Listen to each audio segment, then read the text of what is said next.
President, the American people understand this bill. They understand that if working families must sacrifice to help lower the deficit, then so should the most wealthy and powerful industry in the country. And if big oil wants to lower gasoline prices, they would put a lot less money in their stock buybacks or their multi-million-dollar CEO salaries and a lot more in producing oil. Or they could just use some of their enormous profits to lower prices. But I guess in that world, greed is good.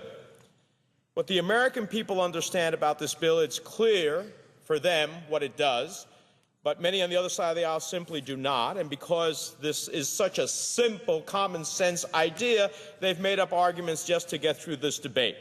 One of my colleagues said it would raise the deficit. Only in Washington could you actually have that comment be made when the Joint Tax Committee has clearly made it known that this would lower the deficit by $21 billion.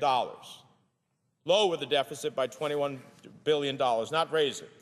Another argument I've heard is that this bill will somehow raise gas prices. That argument is absurd. With the big five oil companies poised to make $144 billion in profits this year alone, it means that big oil would simply have to settle for $142 billion in profits this year to pay their fair share of dealing with the deficit, and they wouldn't have to raise gas prices 1 cent.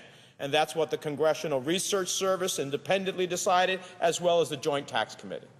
Now, I've also heard the argument that big oil actually pays more taxes than other companies. That's not true for multiple reasons.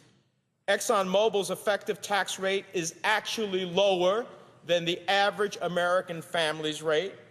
They pay far higher taxes abroad in other countries than they do here, so there's no competitive disadvantage, and we have the lowest royalty rates in the world. So, Mr. President, we have rarely seen in this body a more stark contrast and a more obvious choice. American families are sitting around the kitchen table trying to figure out how to make ends meet within the constraints of their own family budgets. We're simply asking big oil, making $144 billion, to do their fair share, and that's what this vote is all about.